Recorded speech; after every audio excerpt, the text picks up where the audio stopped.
네, 찬송 감사합니다. 오늘 다시 일 많이 하셨죠? 피곤하죠? 말씀 빨리 끝났으면 좋겠죠? 네, 어제 좀 길었다는데 오늘은 좀 빨리 2시간 안쪽에 제가 끝내도록 해보겠습니다. 네, 더 빨리 끝나면 좋고, 네, 같이 한번 기도드리겠습니다. 자비로우신 우리 아버지 하나님, 이번에 이 귀한 모임을 갖게 해주신 것을 감사합니다. 젊은 시절에 주의 복음으로 불러주시고 소망을 가지고 생을 살 수 있게 해주신 것을 감사합니다. 이번 모든 말씀 가운데 주님이 함께 해주시고 도와주옵소서. 오늘 모든 시종 주 성령께서 함께 해주시고 이 말씀들이 우리 마음속에 깊이 새겨지도록 역사해 주옵소서. 이번 학위 수양회를 위해서 같이 봉사하며 수고하게 해주신 것도 감사드립니다. 이번 학위 수양회를 통해서 전국에서 많은 사람들이 구원함을 얻을 수 있도록 역사해 주시고 도와주옵소서. 모든 말씀 가운데 함께 해주시고 도와주시옵소서. 고마우신 우리 구주 예수 그리스도 이름으로 기도하옵나이다. 아멘. 성경 잠언 30장 찾겠습니다. 30장 29절입니다. 30장 29절.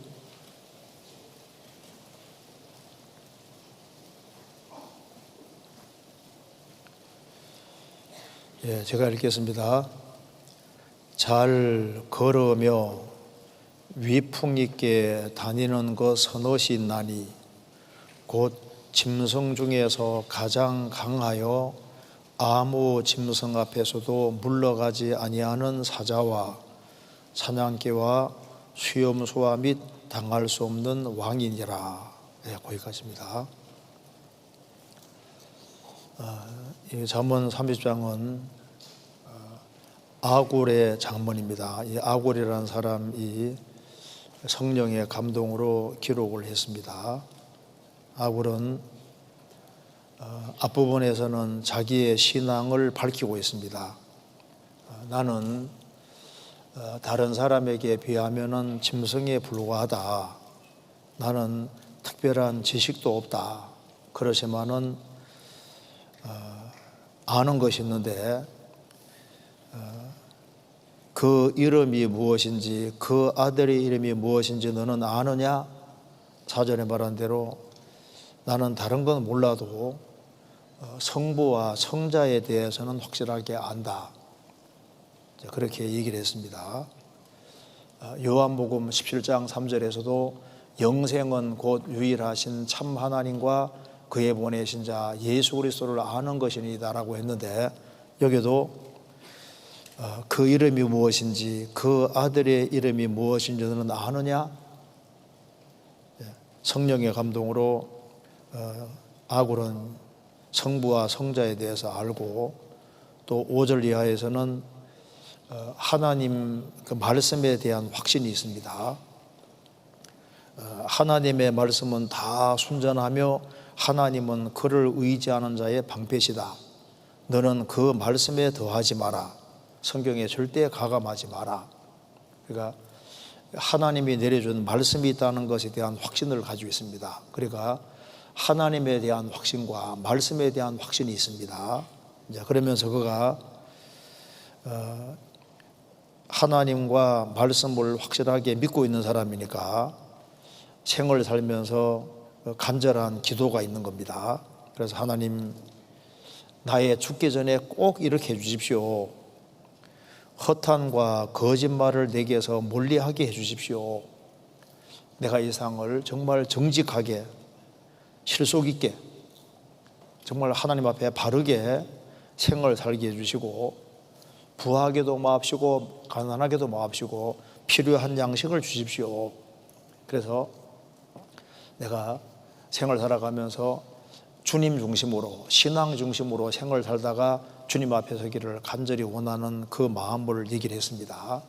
자기 신앙을 밝히고 난 이후에 이제 요 아굴은 자기 자녀들에게 이제 이걸 공고하고 있기 때문에, 그래서 이제 10절 이하에서는 아담 자손 보니까 문제가 많다는 겁니다.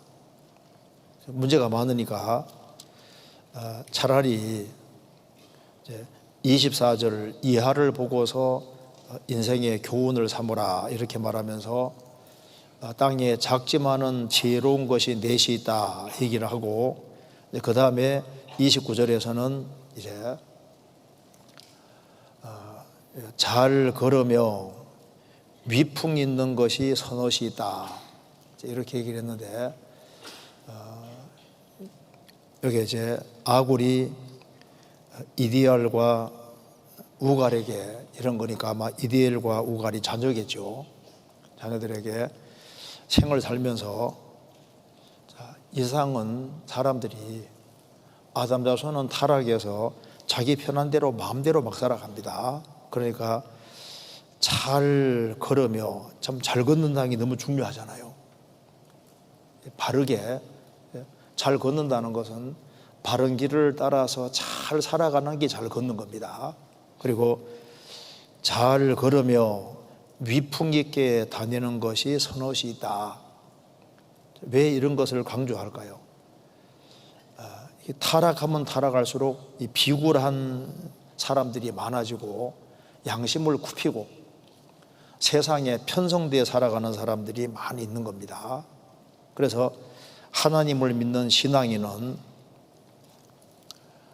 이제 주님이 정하신 코스를 잘 걸어가는 것이 필요합니다. 그리고 위풍 있게 다닌다는 것은 아주 담대하게 다른 주변 것에 치우치지 아니하고 담대한 마음을 가지고서 하나님이 정하시는 곳을 잘 걸어갈 때 그것이 위풍당당한 이 그리스도인들의 모습일 겁니다. 그래서 잘 걸으며 위풍 있게 다니는 것 선옷이 있다 그러면서 짐승 중에 가장 강하여 아무 짐승 앞에서도 물러가지 아니하는 사자, 여기 우리가 본받아야 될 걸 말하는 겁니다. 사자 모습을 본받아라. 그리고 그 사냥개의 모습을 본받아라. 그리고 수염소, 염소 중에 수염소는 고집이 되게 세잖아요.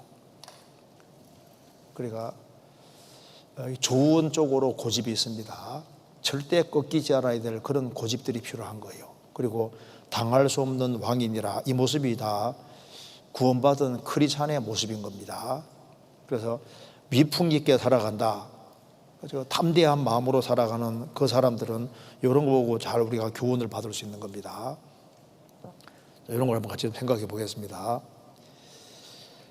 여기 잘 걸으며 위풍 있게 다닌다고 했는데, 위풍 있게 다닌다는 것은 그 마음 속에 이게 먼저 담대한 것이 있어야 됩니다. 담대한 것이. 근데 우리 시대에 보면요, 참 사람들이 담대한데 죄 짓는데 정말 담대해요. 그렇죠? 그러니까 잘 걷는 것이 아니라 우리 시대에 정말 잘못 걸어갑니다. 잘못 달려가요. 그리고 우리 시대만큼 아주 노골적으로 담대하게 아주 과감하게 악을 짓는 시대도 없을 겁니다. 여기에 성경 한번 찾아봅시다. 욥기 15장 한번 보겠습니다. 욥기 15장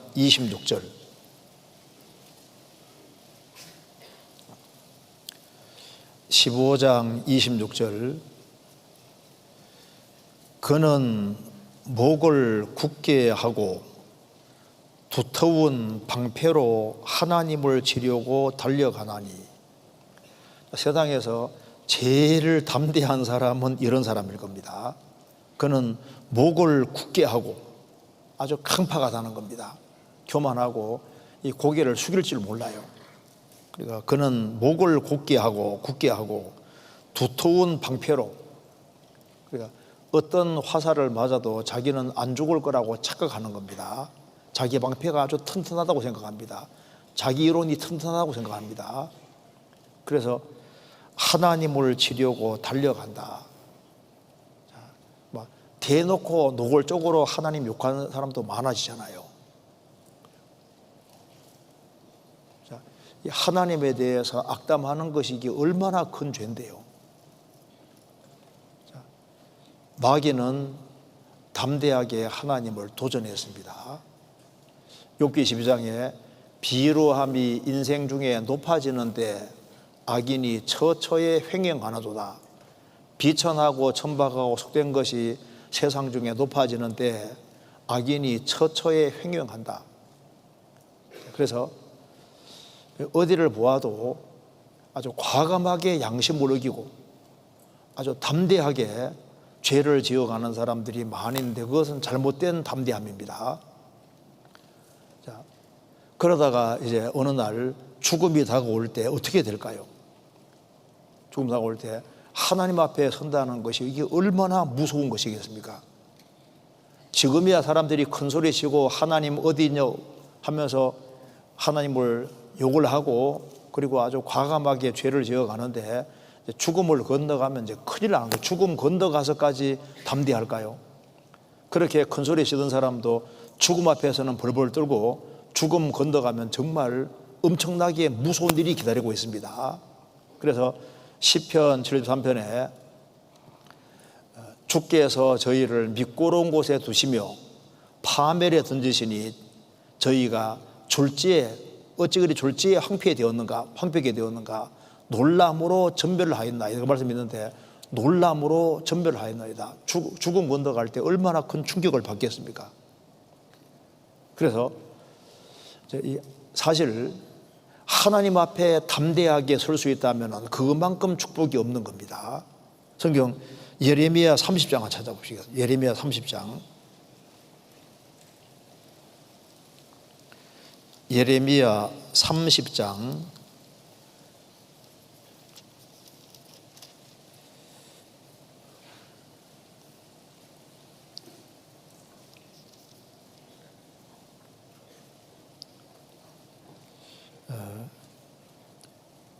21절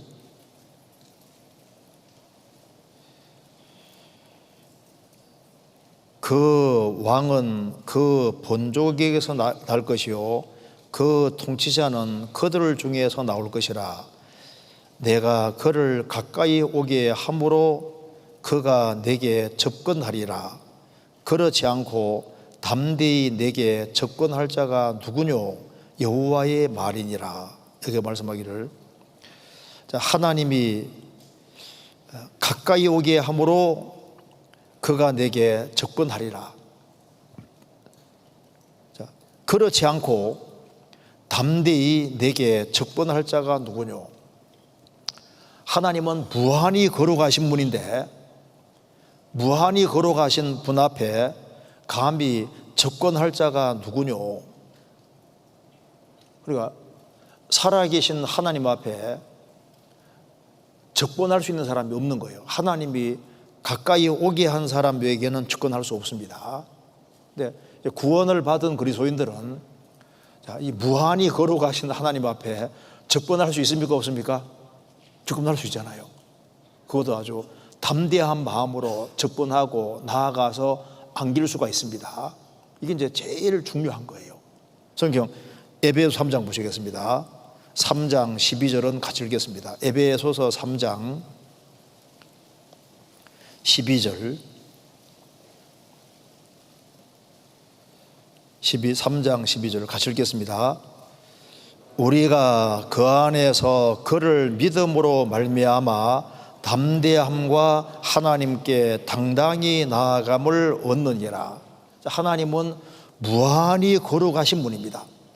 그래서 다니엘 10장에서 예수님의 모습을 보고 죽은 자 같이 됐잖아요. 요한계시록 1장에 사도 요한이 예수님과 3년 반 동안 같이 지냈고 예수님 품에 기대기도 했는데 그 교회 중에 역사하시는 주님 보고 꿈꾸었지 않은 죽은 사람처럼 됐습니다. 시내산에 하나님이 강림하셨을 때 모세도 뭐라 말했습니까? 나도 심히 떨린다. 모세도 그 거룩하신 하나님 앞에서 심히 떨린다고 했는데 누가 하나님 앞에 설 수가 있겠습니까?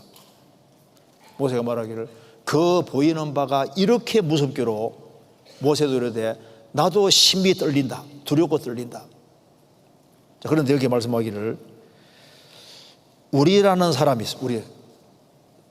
우리가 그 안에서 아주 담대함과 당당히 나아감을 얻느니라. 방법은 뭡니까? 그 안에서 그를 믿음으로. 그래서 예수 그리스도를 믿는 사람, 예수님의 보혈로 죄를 정말 사함 받은 사람, 그런 사람은 담대함과 하나님께 당당히 나아감을 얻느니라. 전쟁터에 이기고 개성 장군이 이제 황제 앞에 나아갈 때 백말 타고 나아갈 때 모습입니다. 로마 시민이 환호성을 지르는 가운데서 백마 타고 당당히 황제 앞에 나아가는 그 모습을 여기 말하고 있습니다. 그래서 예수님 백 믿고 담대함과 하나님께 당당히 나아감을 얻느니라. 히브리서 10장 19절에 그러므로 형제들아 우리가 예수의 피를 힘입어 성소에 들어갈 담력을 얻었나니. 성소 안에 하나님이 계신데 하나님 계신 곳에 들어갈 담력을 얻었다. 그래서 언제 죽음을 건너가더라도 담대히 죽음을 건너갈 수 있고 언제 죽음을 건너가더라도 하나님 앞에 당당히 나아갈 수 있는 사람, 그 담대함이 제일 크고 중요한 담대함인 겁니다. 그래서 그리스도인들은 죽음 건너갈 때도 담대히 죽음을 건너가고, 그리고 이제 화형을 당하고 사자의 밥이 되기도 하고 이제 많은 그 순교가 있었는데 그 모든 것을 아주 당당히 이겨냈는데, 그래서 위풍당당한 그리스도인의 모습을 순교에서도 엄청 많이 볼 수 있었던 겁니다. 그리고 구원을 받고 난 이후에 구원받은 사람이 주님 오실 때까지 주님을 머리로 받드는 사람들이 모이는 무리 가운데 거하다가 주님 만나면은 그때는 정말 담대하게 설 수 있을 겁니다. 나는 그래도 주님 말씀대로 구원받은 무리 가운데 연결되어 있었습니다. 그것이 주님 앞에 담대히 서는 아주 중요한 요소가 될 겁니다. 자, 구원받은 무리 가운데 있었던 것과 벗어났던 것은 완전히 다른 문제인 겁니다. 요한일서 2장 28절,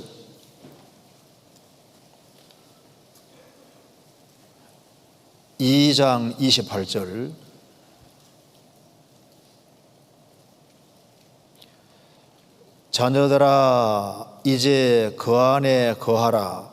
이는 주께서 나타내신 바 되면 그의 강림하실 때 우리로 담대함을 얻어 그 앞에서 부끄럽지 않게 하려 함이니라. 주님을 머리로 받드는 사람들이 모인 무리 가운데 거하면은 왜 담대함을 얻고 그 앞에 부끄럽지 않게 될까요? 주 안에 거한 사람은 받을 상이 있습니다. 일단 별리가 있고 이자가 있고, 그리고 구원받은 무리 가운데 있으면은 주님이 서로 발시켜 주십니다. 주님이 속 역사해 주시기 때문에, 그래서 주님의 간섭을 받을 수 있고 주님의 다스림 받기 때문에 부끄럽지 않고 주님 앞에 설 수 있다고 말씀하신 겁니다. 그래서 여기에 구원을 받은 사람이 이제 언제 죽음 건너가도 천국에 들어갈 수 있고, 그리고 그 하나님 품에 안길 수 있는 이것만큼 담대하고 중요한 게 없어요. 그런 것이 있는 사람들이 정말 역사 교회사를 보면은 그리스도인 중에 정말 당당한 그리스도인들이 많았습니다. 성도들 앞에서는 겸손하고 주님 앞에서는 겸손했지만은 이 대적을 향해서, 외적인 시련을 향해서는 담대하게, 아주 당당하게, 위풍당당하게 죽음 건너간 사람들이 많잖아요.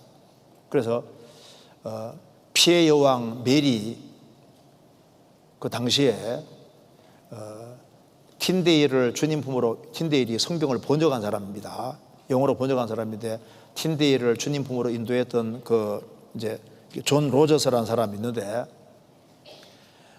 피해 여왕 메리 당시에 순교를 하는데 프랑스 대사가 그 사람 순교하는 장면을 봤는데 신랑이 결혼식장에 나아가는 것처럼 화형당하기 위해서 그 화형대포로 가는데 얼마나 당당하게 나아가는지, 결혼식장에 나아가는 신랑처럼 그렇게 당당하게 나아가서 아주 장엄하게 순교하는 걸 보고 충격을 받았습니다. 자, 어떻게 저렇게 당당하게 죽음 나가서 화형당할 수 있을까? 그런 건 이게 확신이라는 것이 있기 때문에 그런 겁니다. 글을 하나 읽어드리겠습니다. 1535년 그 중세 시대 그 이제 종교개혁이 일어나서 종교개혁자 존 피서가 사형을 당하던 날, 중병에 걸리는 것은 사형대 계단을, 중병이 걸렸으니까 기어서 올라가야만 했습니다. 그가 사형대에 거의 올라갔을 무렵 먹구름 사이로 찬란한 햇살이 쏟아져 내렸을 때 피서는 두 팔을 벌리고 구경꾼들에게 시편 34편 5절에 저희가 주를 앙망하고 광채를 입었으니 그 얼굴이 영영이 부끄럽지 아니하리로다, 그것을 말하면서 이제 화형을 당하고 죽었는데, 햇살이 싹 비치니까 주를 앙망하고 광채를 입었다. 구원받을 때 복음빛이 들어왔습니다.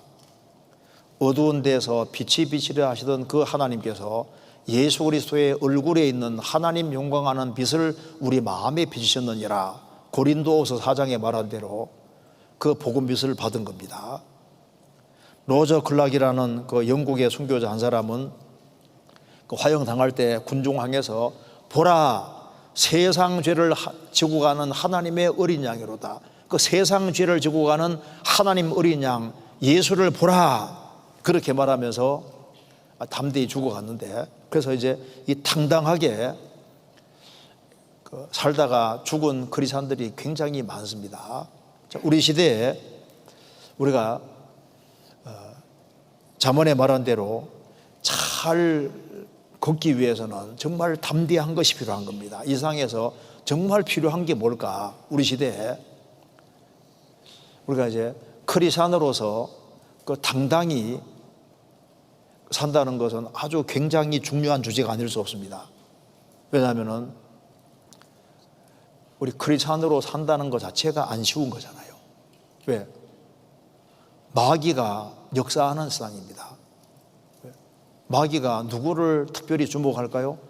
거듭난 크리스찬들을 주목합니다. 우리는 지금 죄가 많은 세상에 살고 있는 거예요. 그리고 아담 자손들, 이 타락된 기질을 가진 죄인들이 가득한 세상에 살고 있습니다.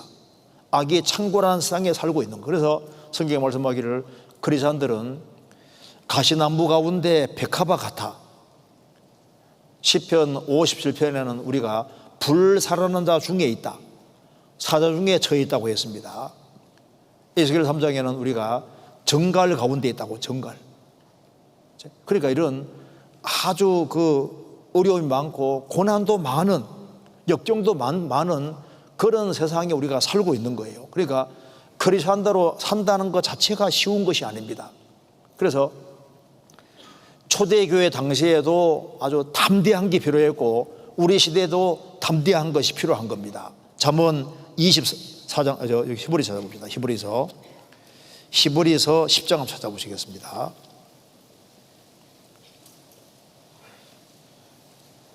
(10장) 35절.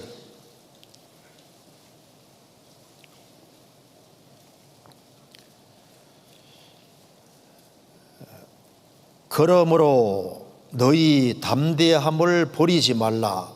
이것이 큰 상을 얻느니라. 너희에게 인내가 필요하면 너희가 하나님의 뜻을 행한 후에 약속을 받기 위함이라. 잠깐 후면 오실리가 오시리니 지체하지 아니하시리라. 오직 나의 의인은 믿음으로 말미암아 살리라. 또한 뒤로 물러가면 내 마음이 저를 기뻐하지 아니하리라 하셨느니라. 여기 그러므로 너희 담대함을 버리지 말라. 이게 무슨 말이냐면 그 앞에 말한 대로 초대교회 당시에는 신앙 때문에 감옥에 갇히기도 하고 너희 산업을 빼앗기기도 했다. 재산을 박탈당하기도 했습니다. 서머나 교회가 왜 궁핍했냐면 예수님 믿는 것 때문에 재산을 박탈당해서 궁핍하게 된 겁니다. 일을 안 해서 궁핍하게 된 것이 아니고 예수님 믿는 그것 때문에 그 직장인들이 직장을 내쫓기고 신앙 때문에 그것 때문에 그 박탈당하는, 그래서 일을 못하게 돼서 궁핍하게 된 거예요. 그래서 너희 산업을 재산도 빼앗기고 여러 가지 어려움을 당했는데 그걸 기쁘게 당한 것은 이 세상의 모든 것은 일시적인 것인데 더 낫고 영구한 영원한 산업이 있는 줄 알미라. 그러므로 너희 담대함을 버리지 마라. 이것이 큰 상을 얻느니라. 평상시에 신앙생활 잘하는 것도 좋지만은 어려운 상황 속에서 그걸 담대한 마음으로 이겨나가면은 더 큰 상을 얻을 것이다.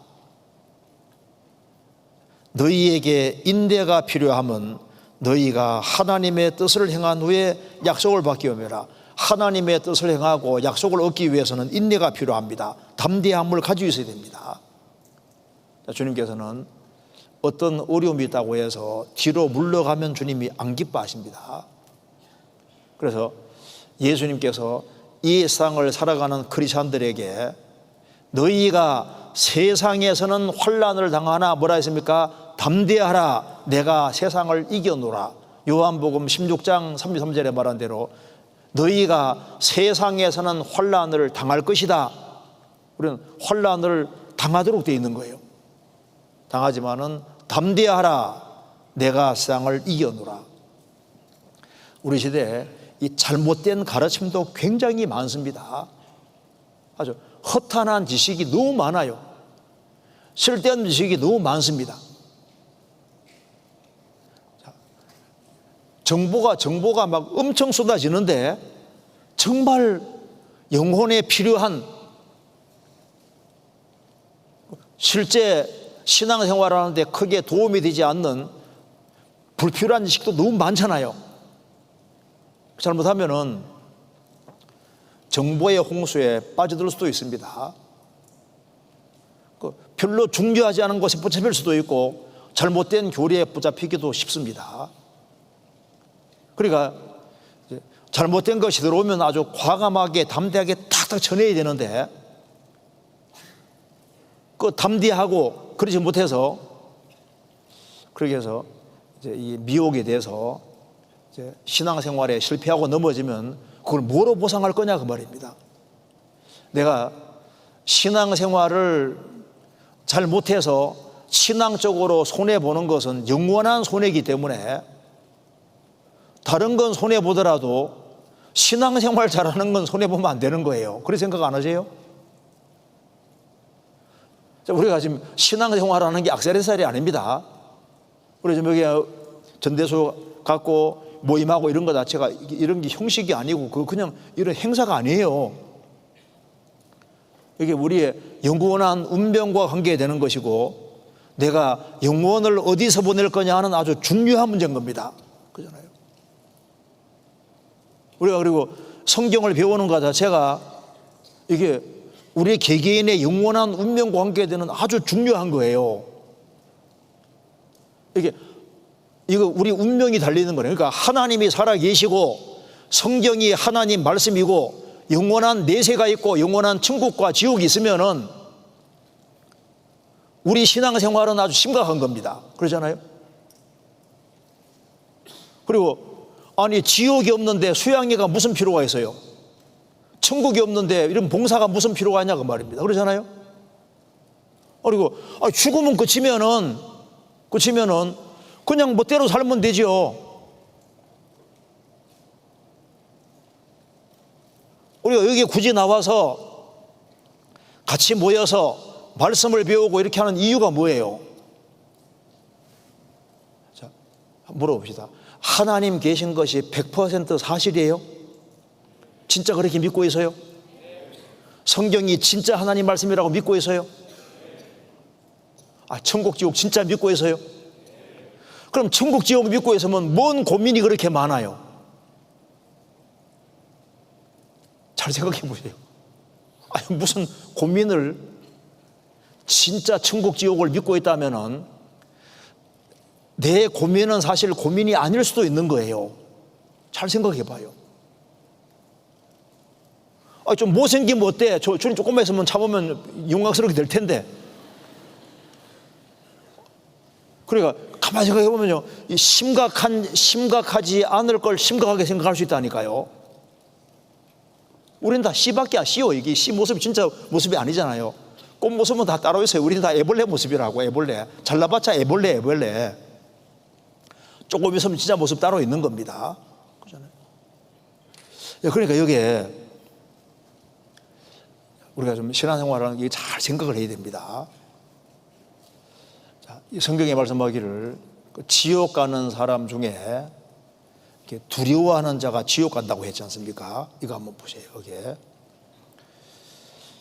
요한계시록 21장에 8절에 그러나 두려워하는 자들과, 여기 지옥 간다고 했는데 두려워하는 자들이 뭐냐면 저게 이제 영역본에는 이제 the fearful 이렇게 번역한 것도 있고 the cowardly 비겁한 자들로 번역한 것도 있는데 둘 다 번역이 가능합니다. 그러니까 여기에 교회 생활을 하지만은 이제 거듭나지 아니한 사람은, 하나님의 은혜와 사랑을 깨닫지 못한 사람은 영혼 속에 정말 두려움이 있고, 그리고 이제 자기 행위에 기대 천국 가려는 사람들은, 예수님 피공로를 기대지 않는 사람은 정말 두려워하는 자에 속하는 거지 않습니까? 그런데 여기에 비겁한 자들, 여기에 이제 두려워하는 자는 지옥 간다 그 말은 여기에 비겁쟁이를 말하는 것이 실제로 됩니다. 원어 뜻도 그렇게 돼 있어요. 비겁한 자들. 그러니까 살아계신 하나님 앞에서 하나님을 두려워하지 아니하고 친구들을 더 두려워하고 세상의 어떤 다른 것들을 더 두려워해서 비겁장이가 되는 사람 있잖아요. 과감하게 믿는 데 나아가지 않는 그런, 하나님 보실 때 비겁쟁이들이 여기에 두려워하는 자에 속하는 겁니다. 성경 한번 찾아봐요. 요한복음 12장 보시겠습니다. 요한복음 12장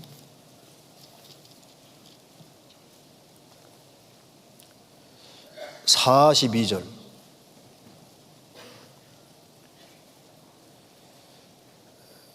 그러나 관원 중에도 저를 믿는 자가 많되 바리새인들을 인하여 드러나게 말하지 못하니 이는 추례를 당할까 두려워함이라. 저희는 사람의 영광을 하나님의 영광보다 더 사랑하였더라. 그러나 관원 중에도 저를, 예수님을 믿는 자가 많되 바리새인들을 인하여 드러나게 말하지 못하니 이는 추례를 당할까 두려워했다. 그래서 저희는 사람의 영광을 하나님의 영광보다 더 사랑했다. 그래서 사람에게는 잘 보이려고 하는데 하나님 앞에는 담대하지를 못했다. 그래서 우리가 사람이 이제 구원을 받기 위해서도 담대해야지 구원받을 수 있거든요. 그렇잖아요. 그러니까 남의 눈치나 보고 다른 사람이 뭐라고 생각할까? 내가 혹시 예수 믿고 구원받으면 친구들이 왕따 시키면 어떡하나? 친구들이 이제 나를 내물면 어떡하나? 이제 그런 것 때문에 주춤거리고 과감하게 믿는데 나아가지 않는 그것이 지옥 가는 길이 되는 거예요. 그러니까 구원받기 위해서는 불신자들도 담대한 것이 필요하거든요. 세례 요한의 때부터 지금까지 천국은 침노를 당하나니 침노하는 자는 빼앗는데라. 무슨 말일까요? 자격 있는 사람 없으니까 나 좀 불쌍히 여겨 달라고 머리 들이미는 거잖아요. 나 좀 불쌍히 여겨 달라고. 예수님이 길 가실 때 소경거지 바디메오가 예수님 지나가실 때 다윗 자손 예수여 나 좀 불쌍히 여겨 주십시오. 막 사람들이 막 소리 지르지 말라고 막 억눌러도 막 소리 지르잖아요. 얼마나 담대하게. 그러니까 주님이 부르시고 그를 건져 주셨습니다. 자, 구원 안 받은 사람도 구원 받는 데는 아주 담대히 되는 거예요. 그렇잖아요.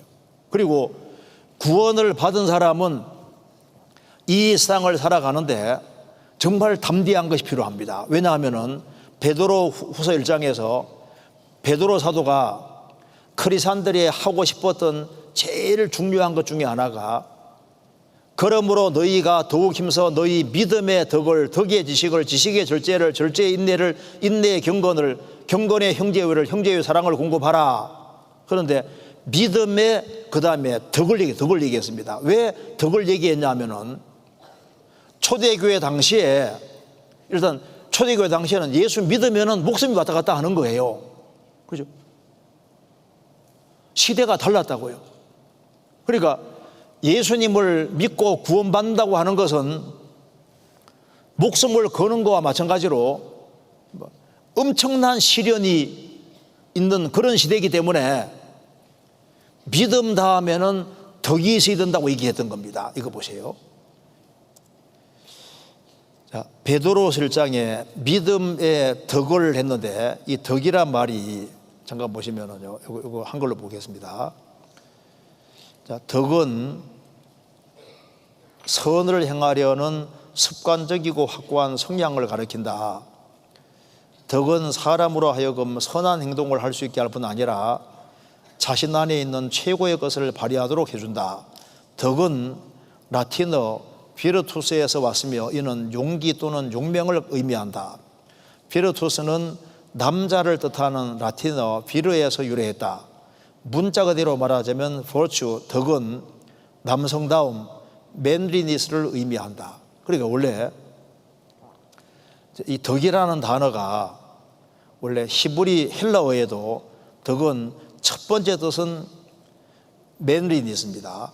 남성다움, bravery, 용감한 거예요. 두 번째는 virtue, 덕하고 moral excellence, 도덕적인 탁월함을 의미하는데 베드로 사도가 너희들이 구원받은 게 확실하냐? 확실하면은 믿음에다가 덕을 힘써라. 그러니까 구원받은 게 확실하면은 남자답고 씩씩하고 용감해야 될 것을 말씀하시는 겁니다. 우리 시대도 마찬가지입니다. 우리 시대에 구원을 받았으면은 구원받고 이제 대학 생활을 하려 할 때 뭐 예수 안 믿는 사람이 대부분이잖아요. 믿고 살아가려면 이게 당당하게 위풍당당하게 살아가려면은 이제 여기 믿음 다음에 덕이 필요하다는 말대로 아주 용감하고 남자답고 씩씩한 이런 것이 있어야만 대학 생활도 잘할 수 있고 그리고 당당하게 살아가야만 그래야만 주변 사람도 건질 수 있는 겁니다. 그러니까 예수 믿는 것을 부끄러워하고 그렇게 하면은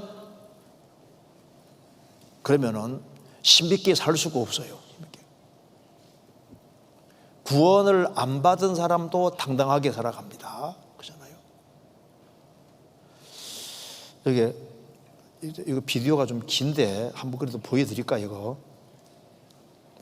이게 긴데 보지 말까요? 볼까요? 좀 길지만 봅시다. 한번 잠깐 봐봐요. 여기 길지만 한번 잠깐 볼까요? 한번 봅시다. 저 어떤 생각이 드세요? 그러니까 이 세상에서는 구원과 관계없이 어떤 환경에도 굴하지 않고 당당하게 살아가는 사람 많잖아요. 하물며 그리스도인들은 예수님 피로 구원을 받은 사람입니다. 그 구원받은 사람이 언제 죽음을 건너가더라도 천국 들어갈 수 있는 확신을 가진 사람이 이 세상 살아갈 때 더 당당하게 담대하게 살아가는 것이 맞습니다. 그래야지 그게 옳은 거예요. 자, 다윗이 정말 남자답게 씩씩하게 산 사람이지 않습니까? 그 다윗이 죽음 앞에서 자기 아들 솔로몬에게 이렇게 기원합니다. 성경 찾아보시겠습니다. 열왕기상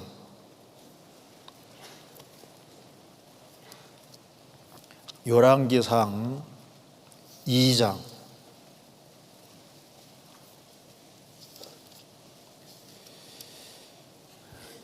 1절입니다.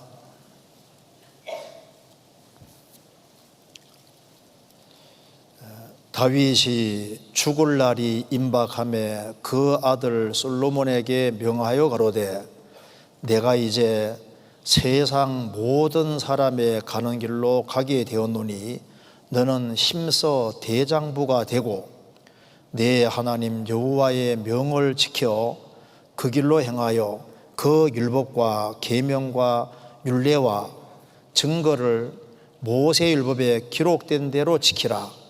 그리하면 내가 물은 무엇을 하든지 어디로 가든지 형통할지라. 구약시대 때 정말 대장부다운 대장부가 있다면 다윗입니다. 다윗은 사자와 곰과 싸워 이기기도 하고 골리앗과 싸워서도 이겼습니다. 성경 시편 18편에는 다윗은 놋활을 당겼다고 했습니다. 놋활. 자, 놋으로 된 활 당기려면 신비 천하장사가 아니면 안 됩니다. 주님이 특별한 힘을 주셔서 놋활까지 당겼습니다. 그는 10년 이상 사울에게 쫓김당해서 얼마나 많은 고난을 받았습니까? 그 모든 속에서도 아주 씩씩하고 용감했습니다.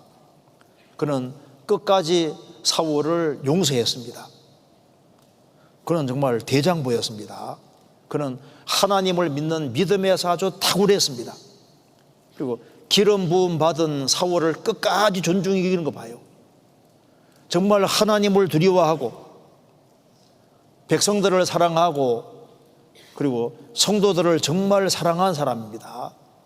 그는 마음과 생각이 굉장히 넓은 사람입니다. 동시에 또한 그는 겸손한 사람이었습니다.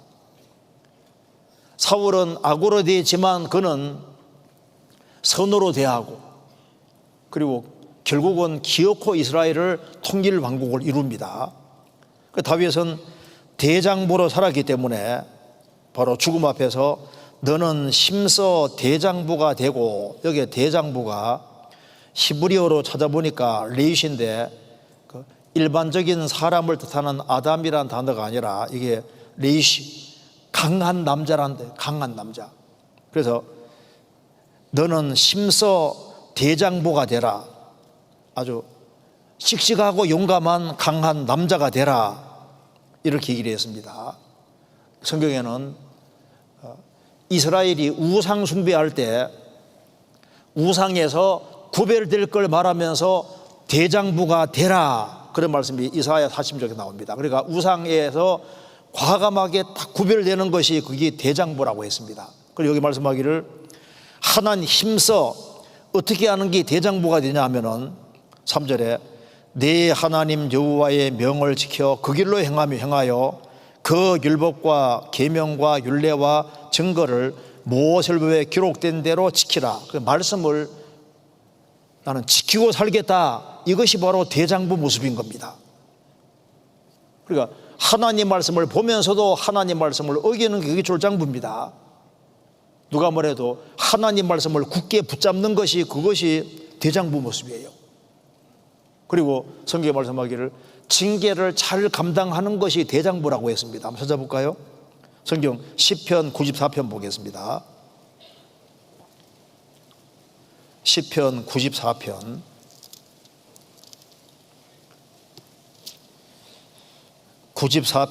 12절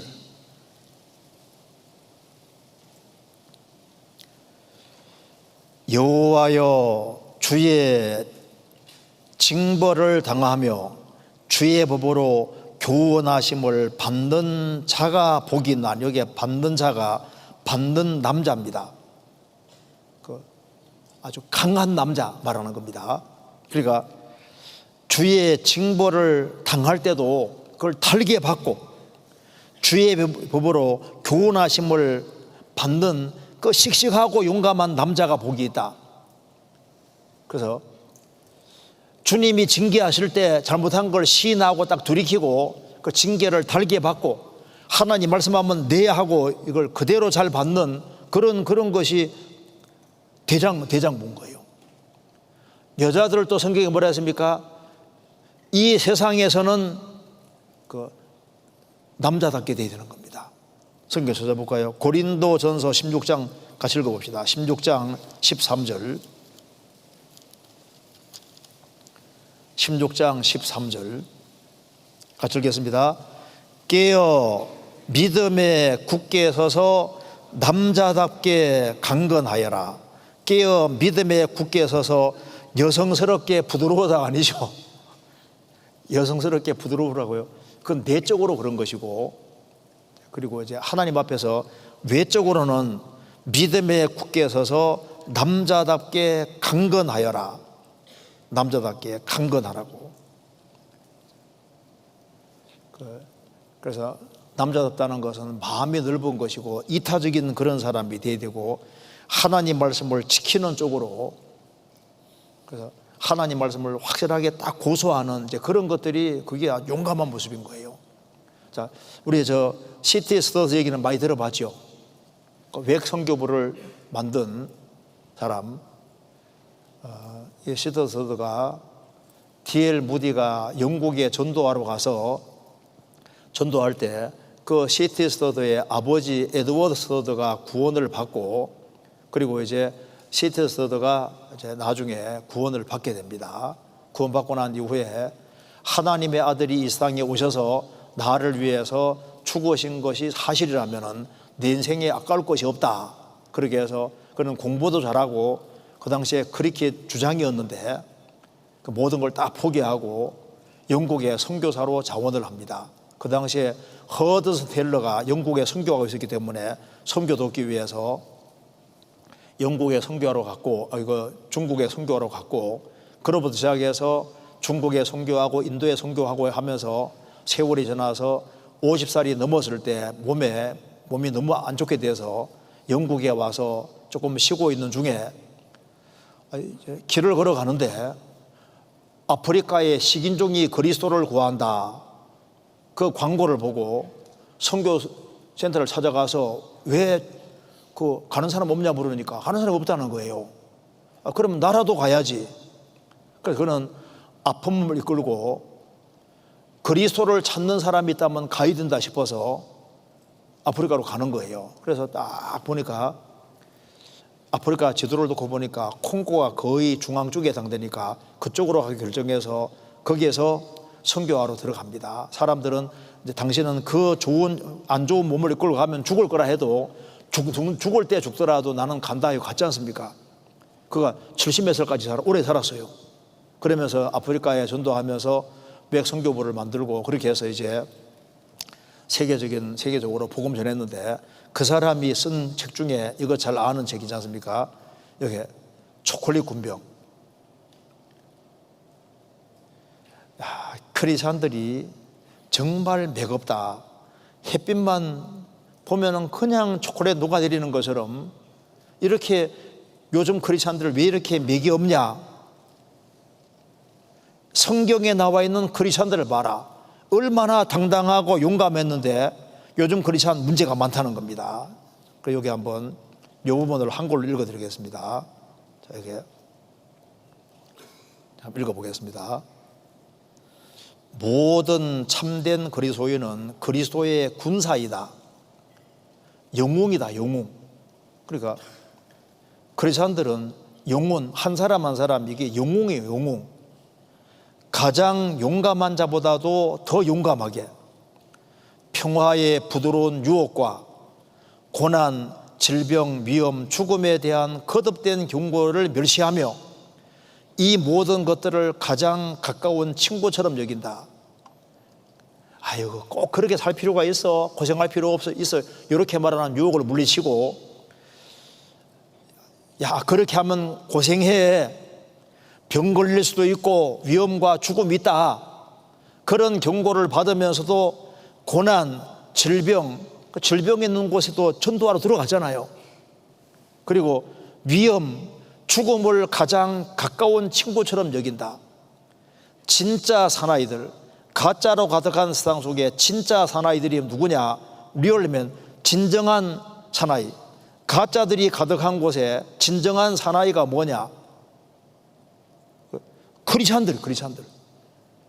크리스찬들은 사나이다. 그래서 여기 보면요, 이제 초콜릿 솔저, 자, 초콜릿 솔저, 초콜릿 군병이 될 거냐, 혹은 히어리즘 영웅주의. 자, 기독교의 잃어버린 화음. 크리스찬들은 영웅인데 요즘 크리스찬들 정말 맥이 없다는 거예요. 문제가 심각하다는 겁니다. 성경 말씀하기를 사람을 두려워하면 울무에 걸리게 되거니와 여호와를 의지하는 자는 안전하리라. 사람을 두려워하면 울무에 걸립니다. 자, 교회사 속에 아주 용감한 크리스찬들이 많았잖아요. 그 중에 하나가 루터.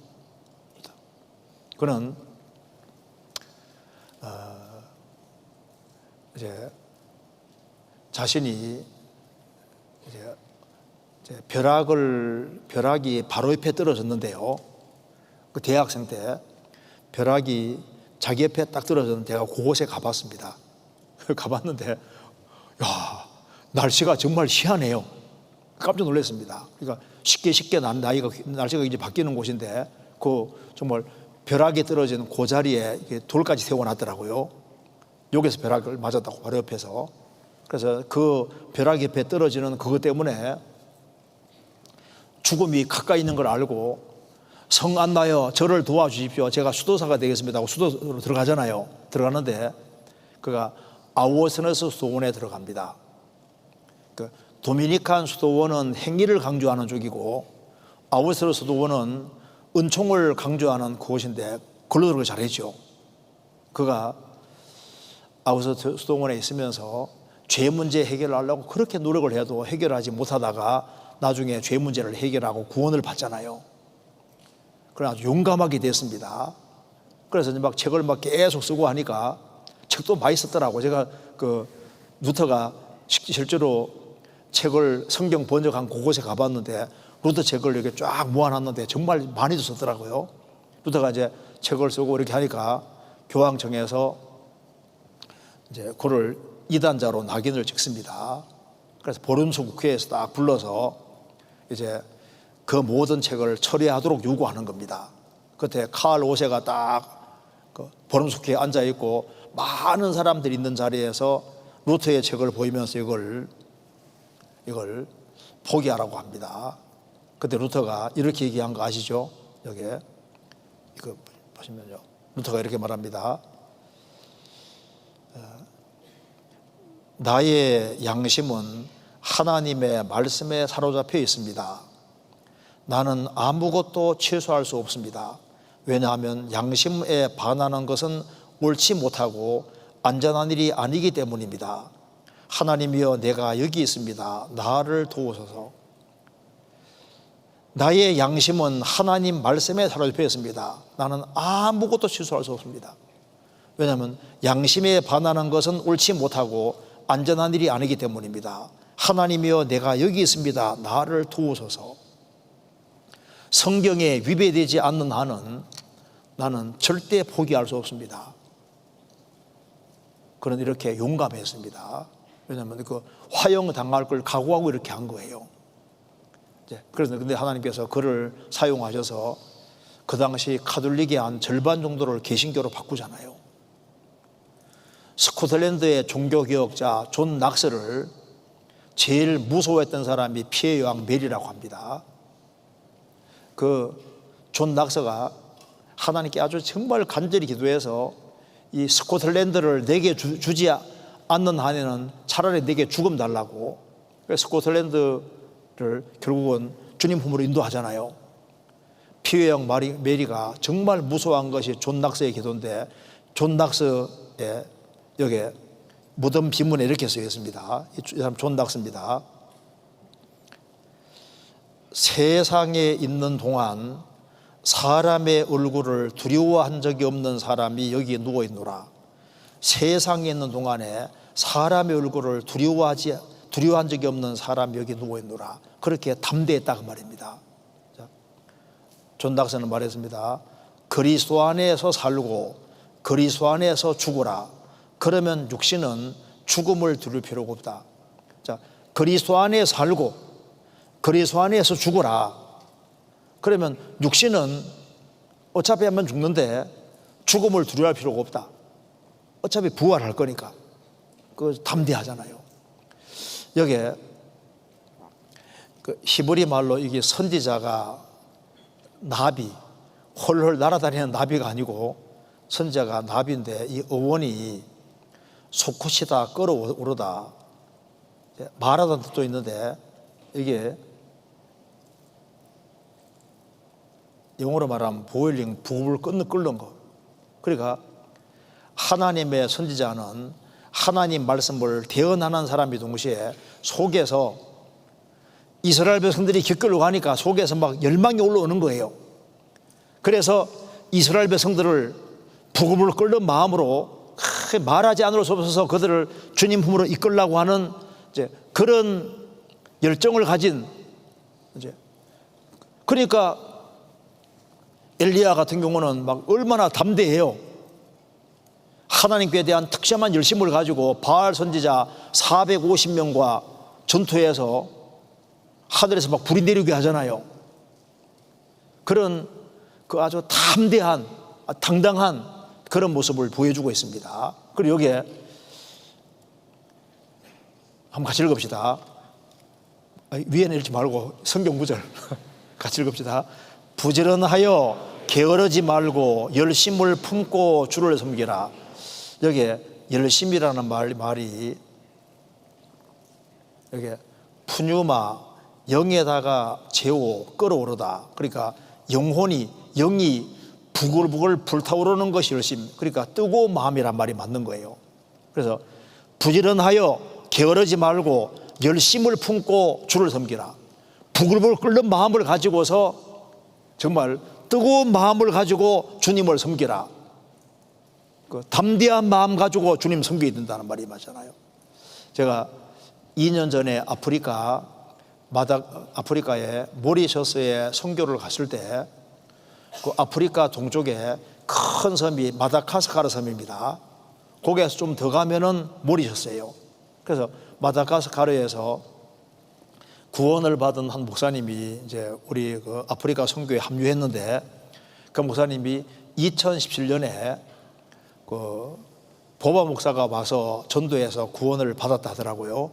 그런데 그 당시에 교인이 한 110명 정도가 됐대요.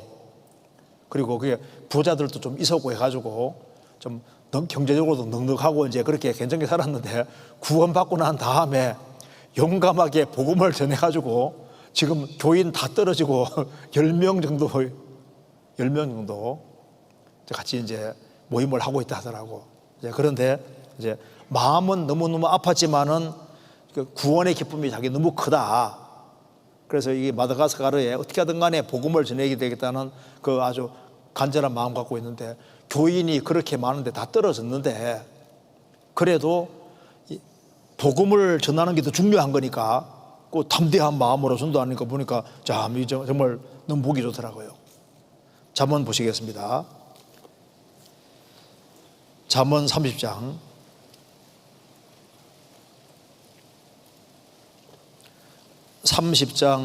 29절 잘 걸으며 위풍 있게 다니는 거 선하신 나니 그러면서 예를 들고 있습니다. 곧 짐승 중에 가장 강하여 아무 짐승 앞에서도 물러가지 아니하는 사자와 여기 이제 정말 잘 걸으며 위풍 있게 다니는 것 첫 번째로 사자를 예를 들고 있습니다. 자, 예수님이 사자로 묘사되는 거 아시죠? 자, 성경 요한계시록 5장 보겠습니다. 예수님이 한편으로는 양이지만 한편으로는 사자십니다. 요한계시록 5장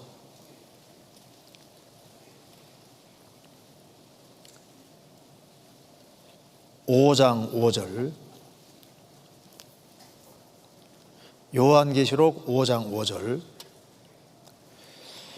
장로 중에 하나가 내게 말하되 울지 말라.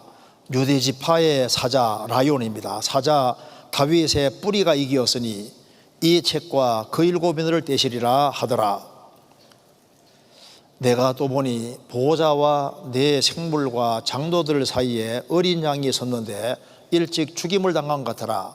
7뿔과 7눈이 있으니 이 눈은 온 땅에 보내심을 입은 하나님의 7영이더라 하더라. 영이더라. 여기 보면은 예수님을 가리켜서 유대지파의 사자 라이온 사자라고 했습니다. 그리고 다윗의 뿌리라 그랬죠. 예수님이 다윗의 자손이라는 것은 예수님의 인성을 가리키는 것이고, 예수님이 다윗의 자손으로 왔지만 뿌리라는 것은 예수님의 신성을 말하는 겁니다. 그러면서 또 한 모습은 예수님은 여기 어린 양을 보여줬는데, 이 어린 양 얘기하면서 7뿔과 7눈이 있다. 7뿔이 있습니다. 7뿔은 힘이니까 7뿔은 전능입니다. 자, 일찍 죽임 당했지만은 이분이 누구냐? 전능하신 분이요. 7눈이 있습니다. 눈은 보는 거잖아요. 전지입니다. 모든 것을 압니다. 그리고 7눈은 7 성령이라고 했습니다. 그러니까 주님이 딱 주목하시는, 주님이 딱 계속 주목하는 그곳에 성령 역사할 걸 말하는 겁니다. 그래서 주님이 계속 쳐다보게 되는 사람은 주님이 그 사람 통해서 일하십니다. 봐요. 한나가 주님 하나님 앞에서 계속 기도하고 있으니까 하나님이 어떻게 했습니까? 한나를 딱 보시니까 성령 역사를 나타내지 않습니까? 사가라와 엘리사벳이 계속 기도하니까 주님이 그걸 딱 보시고 세례요한 주시잖아요. 주님은 그 눈은 성령이다. 그래서 요 청년 대학생들 중에도 자나깨나 주님을 사모하고 주님을 바라보고 주님 도움을 계속 구하면 주님에게서 딱 그 사람을 주목하시면은 역사 나타내시는 거예요. 자, 주님은 한쪽 측면에는 양인데 한쪽 측면에는 사자입니다. 사자가 얼마나 무서워요. 예수님은 사자라고 하고, 그래서 창세기 49장에는 유다 지파는 사자 새끼라고 했습니다. 그러니까 주님이 사자면은 크리스찬들은 사자 새끼고 그 작은 사자나 마찬가지인 거예요. 그래서 예수님은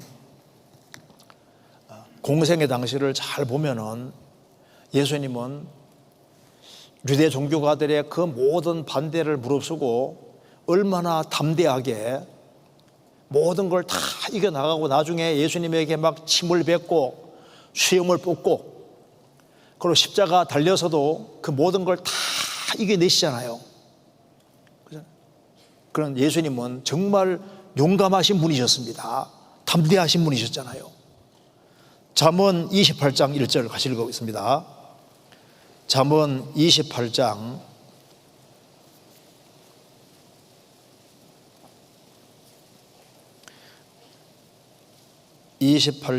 1절 같이 읽겠습니다. 악인은 쫓아오는 자가 없어도 도망하나 의인은 사자같이 담대하니라. 예수님은 사자같이 담대했습니다. 그리고 예수님의 제자 가룟 유다를 제외하고는 다 담대했습니다. 그래서 사도행전 이제 4장에 보면은 베드로 사도가 말합니다. 하나님 앞에서 너희 말 듣는 것이 하나님 말씀을 듣는 것보다 옳은가 판단하라. 우리는 보고 들은 것을 말하지 않을 수 없다. 그리고 예수님의 사도들도 사도 요한만 제외하고는 다 순교당했잖아요. 예수님이 70명의 제자를 부르셨는데 70명의 제자들도 다 순교했습니다. 그렇잖아요. 그리고 이 사자는 이 특징 중에 하나가 이 소리가 포효한다고. 사자 소리가 아주 굉장히 크다는 거 아시죠? 수킬로미터 밖에서도 소리 들리잖아요. 사자 소리. 그래서 세례 요한은 얼마나 크게 담대하게 외쳤는지 모릅니다. 아마 여기 세계사 속에서는, 교회사 속에서는 목소리가 진짜 큰 사람 중에 하나가 누군지 아시죠? 휘트필드. 그 수만 명이 모여 있어도 수만 명이 소리를 다 들을 수 있다고 하잖아요. 수만 명의 사람이 다 들으려면 목소리 얼마나 커야 돼요. 그러니까 이제 정말 사자같이 부르짖은 사람이 누굽니까? 휘트필드, 요한 웨슬리 당시에. 그렇게 아주 담대하게 강력하게 전도했습니다. 그러니까 여기 사자를 보고 배우라는 겁니다. 뭘 배우라고요? 담대한 걸 배워야 되는 거예요. 자, 잠언 다시 보시겠습니다. 잠언 30장 30절. 곧 짐승 중에 가장 강하여 아무 짐승 앞에서도 물러가지 아니하는 사자와. 그래서 구원받지 아니한 사람이 짐승이라면 구원받은 사람은 사자라고 할 수 있습니다. 그래서 세상에서 제일 강한 사람이 누굴까요? 크리스찬이 제일 강한 사람인 거예요. 왜? 구원 안 받은 사람은 질그릇에 불과한데 구원받은 사람은 질그릇 안에 능력의 주가 계시고 강하고 능한 여호와가 계시는 겁니다. 그래서 크리스찬들은 세상에서 가장 강한 사람이라 할 수 있습니다. 그래서 가장 강하여 아무 짐승 앞에서도 물러가지 아니하는 사자와, 아주 담대한 것이 특징입니다. 그 다음에 사냥개는 개의 특징은 뭡니까? 일단 충성스러워요. 특별히 사냥개는 끈질긴 겁니다. 끈질긴 거예요. 저희 집에도 사냥개 한번 키워봤는데, 사냥개는요 정말 지배하고 끈질긴 그게 특징입니다. 여기는 이제 보통 영역 보내는 그레이하운드로 되어 있는데 이게 치타 다음으로 빠르잖아요. 보통 달리는 속도가 시속 40마일이니까 64km. 시속 64km면 굉장히 빠른 겁니다. 그러니까 사냥개 보고 배워야 될 것이 있습니다. 일단 이제 사냥개, 이 개의 기본 특징이 주인을 따르는 충성심이 대단하잖아요. 자, 개는 그걸 안 보더라고. 빈부귀천을 안 보더라고요. 누구든 간에 주인 되면 거지라 해도 잘 따라. 그렇죠? 누구든 주인 되면 끝까지 따라가는 그 특징입니다.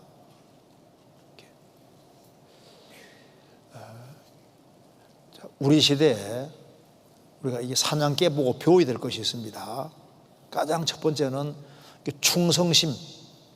충성이라는 걸 배워야 되는데, 주님께서 왜 모세를 귀하게 사용했냐면 그는 아주 충성스러운 사람이었습니다. 성경 찾아보시겠습니다. 민수기 12장.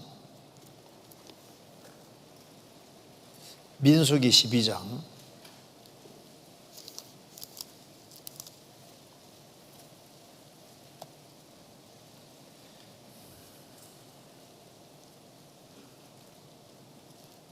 12장 13절입니다. 이 사람 모세는 온유함이 지면의 모든 사람보다 성하더라. 그리고 7절, 내 종 모세는 그렇지 아니하니 그는 나의 온 집에 어떻게 하다고요? 충성됨이니라.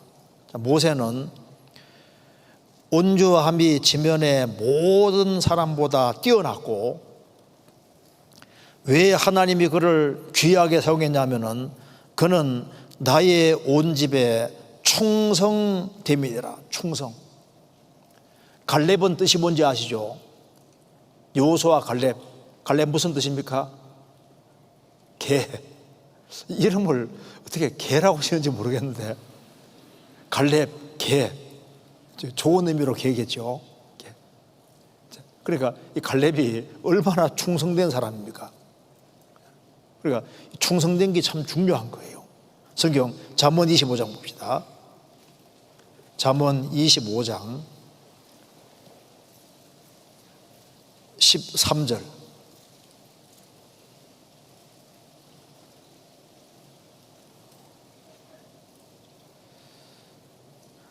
충성된 사자는 그를 보낸 이에게 마치 추수하는 날의 얼음 냉수 같아서 능히 그 주인의 마음을 시원케 하느니라.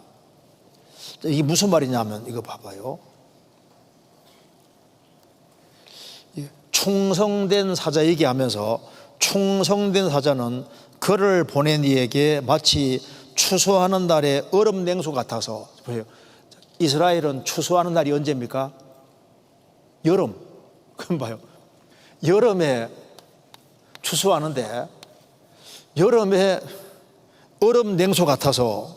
그러니까 어떻게 얼음 냉수가 있을까? 이것도 의문이고, 충성된 사자는 얼음 냉수 같아.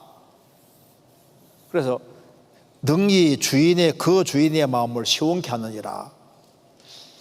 우리 수원교회 한 전도사님이 이걸 이렇게 설명하더라고요. 지금도 아주 머릿속에 다 기억하고 있는데, 이스라엘 땅에 여름에는 얼음이 없잖아요. 얼음 있는 곳이 딱 한 곳이 있답니다. 헐몬산. 이 헐몬산은 이스라엘 땅의 제일 높은 산인데 항상 겨울입니다. 높은 곳에는. 거기는 항상 얼음이 있어요. 그러니까 이 얼음 냉수를 가져오려면요, 어디까지 가야 됩니까? 헐몬산까지 올라가서 그걸 가져와야 되니까 고생이 적을까요? 많을까요? 많죠. 그러니까 충성된 사자가 되려면은 이 얼음 냉수 같다는 거 뭡니까? 여기에는 이걸 일로 가져와야 되니까 죽을 고생하는, 그런 죽을 고생해야만 얼음 냉수가 내려오는 거니까. 그러니까 충성된 사자는 추수하는 날에 얼음 냉수 같아. 그러니까 무진장 고생하는 그런 각오를 하고 그 죽을 고생하는 그 고생이 있는 그런 사람이 주님 마음을 정말 시원케 할 수 있는 겁니다. 그렇잖아요. 그러니까 우리가 누구에게 충성해야 될까요? 어떤 사람은 친구에 그렇게 충성하는데 오로지 친구예요. 친구가 그러면 즉시 가. 친구가 부르면 어디든지 가요. 어떤 사람은 막 교수가 부르면 어디든지 가거든요. 어떤 사람은 막 회사 사장님 부르면 막 즉시 가는데, 그러니까 세상적인 일에는 그렇게 충성되고 그렇게 열심히 하는데, 그런데 주님께 충성하는 사람은 너무 적습니다. 주님께. 이 충성, 우리가 이 사냥개에게 배워야 될 것이 충성된 마음이 너무 중요한 거예요. 그리고 또 한 가지는 사냥개는 아주 특징 중에 하나가 굉장히 끈질깁니다. 사냥감 추적하는데 막 끝까지. 그러니까 우리가 이 끈질긴 것을 정말 본받아야 되는데, 어떤 사람 정말 영혼 건지는 데는 정말 끈질긴 사람이 있습니다. 여러분 찾아보시겠습니다. 잠언 12장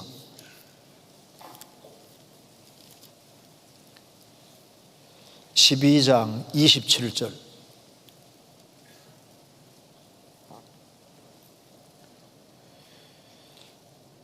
게으른 자는 그 잡을 것도 사냥하지 아니하나니 사람의 부귀는 부지런하는 것이니라. 게으른 자는 그 잡을 것도 사냥하지 않는다. 사람의 부귀는 부지런한 것이니라. 항상 기도하고 낭망치 말을 했는데 정말 끈질기게 기도하는 사람이 있습니다. 어느 사람 막 끈질기게 성경 붙잡고 물고 늘어져요.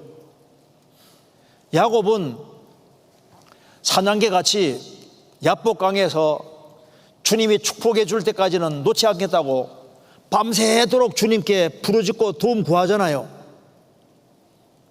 그 아주 사냥개 같이 끈질긴 겁니다. 끈질기니까 그런 마음 있는 사람을 주님 축복해 주시는 겁니다. 그래서 이 인내심이, 사냥개는 기본 특징이 뭡니까? 인내심이 있습니다. 끝까지 참고 견디고 끝까지 끈질기게 하는 그 인내, 그런 인내심이 있고 끈질기게 매달리는 이제 그런 것이 사냥개의 아주 중요한 목적이 되는 겁니다. 중요한 특징이 되는 거예요. 잠언 3장 보시겠습니다.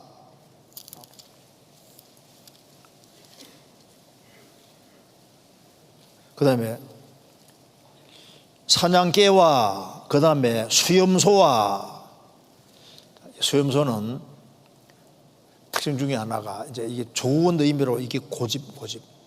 자, 고집이 꼭 나쁜 것이 아닙니다. 여기 보시면요. 여기 수염소라고 했는데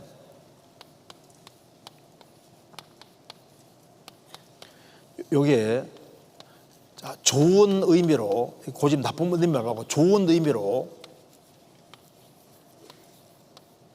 이 고집은 이건 믿음과도 상당히 연결됩니다. 자기가 믿는 바를 끝까지 고집하고 고소하고 누가 뭐래도 딱 한 방향을 밀고 나가는 거, 그게 정말 당당한 모습인 거예요. 고려말 충신 정몽주 아시죠? 이제 고려말 이제 고려가 바뀌고 조선이 왔습니다. 그러니까 고려 충신 정몽주, 이 사람이 조선에 충성하면 좋겠는데 그는 고려 충신으로 남습니다. 그래서 설득해도 안 되니까 결국은 선적교에서 이제 철퇴 맞아 죽는데, 하역 아시죠? 이런들 어떠하리 저런들 어떠하리 만수상 드렁치기 얽혀질들 어떠하리 우리도 이같이 하여 100년을 누리리라. 아이고 이제 왕조가 바뀌었는데 이러면 어떻게 저러면 어떠냐. 그때 정몽주는 이 몸이 죽고 주고 100번 고쳐주고 백골이 진토되어 넋이라도 있고 없고 님이 향한 일편단심이야 가실 줄이 있으랴. 이 몸이 죽고 주고 100번 다시 주고 백골이 진토 흙이 되어서 넋이라도 영혼이 있든 없든, 그러니까 영혼이 있는지 없는지 잘 모르잖아요. 영혼이 있든 없든 있지 왜 없어요? 그죠? 근데 님이 향한 일편단심이야 가실 줄이 있으랴. 이 정몽주가 구원받았으면요 신앙생활 정말 멋지게 하는 사람입니다. 그러죠? 자, 여기 수염소, 당당하게 여기 잘 걸으며 위풍 있게 다니는 것 중에 이게 수염소이겠는데, 이 수염소 같은 대표적인 사람이 누군지 아세요? 노아. 자, 이 타락한 시대에 하나님 명령 따라 방주 짓는 것 봐요. 사람들이 얼마나 비웃고 조롱했겠습니까? 그죠? 눈만 뜨면 하나님께 기도하고 방주 짓는 거예요. 헤헤 노양과 미쳤다는 소리 듣고 술판 버릴 때는 을에 나오는 얘기가 노아 얘기 나왔을 겁니다. 아마 요걸 역사 속에서 제일 많이 얻어먹은 사람은 노아일지도 몰라요. 그렇죠? 근데 꾸준히 누가 뭐라 해도 계속 방주를 만듭니다. 그러니까 야, 어떻게 노아 양반 저렇게 고집이 세냐. 이런 세상에 홍수가 오냐? 안 오. 지금 봐라, 해물이 그렇게 흘러도 홍수 안 오는데 그래도 끝까지 그 홍수 온다는 걸 믿고 계속 만드는 거 봐요. 그 사람 말합니다.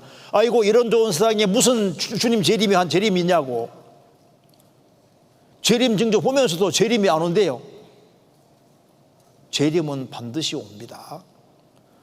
성경에 아주 징조가 명확히 다 나타나는 게 확실하잖아요. 그 노아가 이 수염소 같은 이 좋은 의미로 고집이 딱 있는 겁니다. 시대에 편성하지 않고 자기가 믿는 바를 끝까지 딱 고집하고 끝까지 밀고 나가는 그런 고집은 필요한 거예요. 내가 학교 안에서 내 혼자 신앙을 가지다 할지라도 예수님이 나를 위해 죽으시고 부활하신 게 확실하고 주님이 나와 함께 하는 게 확실하기 때문에 그 신앙을 끝까지 고집하는 고소하는 그 마음이 필요하다니까요. 성경 한번 찾아보시겠습니다. 아가서 4장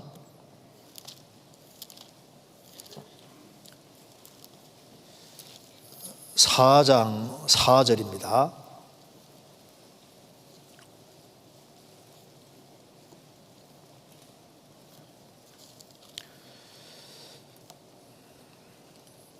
내 목은 군기를 두려고 건축한 다윗의 망대 곧 일천방패 용사의 모든 방패가 달린 망대 같고, 여기에 솔로몬이 술람미 여인을 칭찬하면서 하는 말입니다. 주님이 성도 칭찬하면서 하는 말인데, 내 목은, 참 이 목이 좋은 의미로 곧은 건 좋아요. 그래서 이스라엘 백성들은 목이 곧았는데 하나님을 등지는 쪽으로 목이 곧았잖아요. 그런 거 말고 좋은 의미로 목이 딱 곧은 것이 필요합니다. 절대 굴하지 않는 목. 여기 너의 목은 군기, 군사 무기를 들려고 건축한 다윗의 망대. 자, 이 군사 무기를 들려고 건축한 망대는 튼튼해야 됩니다. 거기에다가 일천방패, 용사의 모든 방패가 달린 망대 같고, 자, 망대 자체도 아주 견고한데 무기를 둬야 되니까요. 거기다가 다윗의 용사들의 방패는 아주 튼튼했습니다. 뚫리지 않는 거예요. 그런데 그 망대를 일천방패가 딱 둘러싸고 있으니까 아무리 공격을 퍼부어도 이게 망대가 안 무너지는, 그러니까 이 목이 요지부동이다 그 말입니다. 어떤 유혹이 오더라도 눈 안 돌리고 딱 일편단심 주님을 향해서 끝까지 가는 그런 고집스러운 모습을 여기에 말하는 거예요. 자, 이런 목이 비싼 목입니다. 성경 찾아봅시다. 아가서 7장 4절. 목은 사자 망대 같구나. 목이 상아 망대, 상아가 얼마나 비싼데요. 코끼리 보시죠. 입이 나온 거, 상아. 목이 상아 망대 같구나. 상아 망대, 상아가요 얼마나 강한지 아시죠? 상아는 너무너무 강해서 부러뜨릴 수가 없어요. 그러니까 또 비싸긴 비쌉니다. 상아 망대 같다는 것은 절대 목이 안 꺾이는 거예요. 그리고 아주 비싼 목이 있습니다. 목 중에 정말 비싼 목이잖아요. 구원을 받고 주님 앞에 설 때까지 끊임없이 교회와 교제 안에 그 길을 끝까지 쫙 걸어가는 사람, 요지부동인 사람이 있습니다. 그런 사람 그 목은요 아주 비싼 거예요. 그러니까 이건 너무너무 가치가 있는 겁니다. 일편단심 주님을 향해서 주님 말씀 가운데 걸어가고 나는 죽더라도 주님 옆에 죽겠다는 그런 확실한 결심 가지고 살아가는 사람은 그거는 좋은 의미로 수염소 같은 거예요. 수염소. 당당하게. 다른 사람들이 다 유혹에 넘어진다 할지라도 나는 내 갈 길을 가겠다. 그런 그 각오가 필요한 거예요. 성경 보시겠습니다. 시편 108편 다윗이 이렇게 말했습니다. 108편 1절입니다. 자, 같이 읽겠습니다. 하나님이여 내 마음을 정하여 싸우니 내가 노래하며 내 심령으로 찬양하리로다. 하나님이여 내 마음을 정했습니다. 다윗은 우리아의 일 제외하고는 일평생 하나님 앞에서 정직하였더라. 나는 하나님 앞에서 바르게 살겠다. 나는 나 홀로라도 굳게 서겠다. 다 그런 아주 확고한 각오와 고집 가지고 살아가는 사람이 있습니다. 다니엘서 1장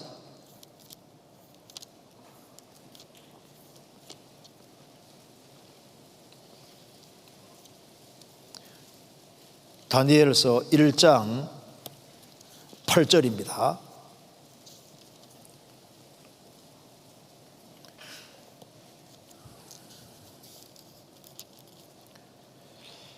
다니엘은 뜻을 정하여 왕의 진미와 그 마시는 포도주로 자기를 더럽히지 아니하리라 하고 자기를 더럽히지 않게 하기를 환관장에게 구하니.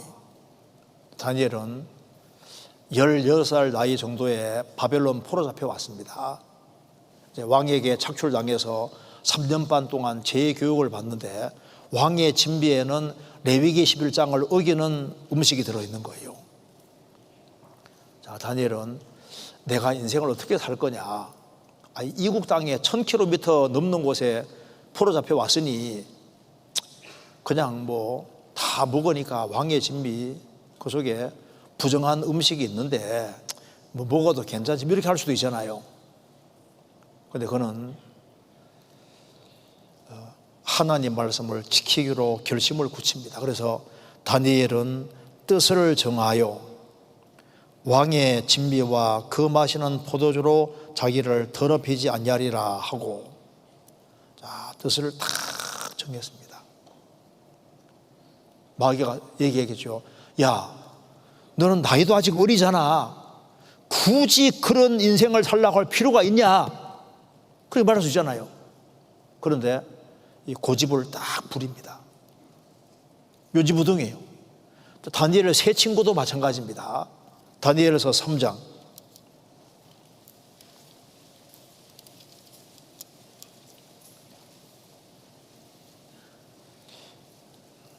16절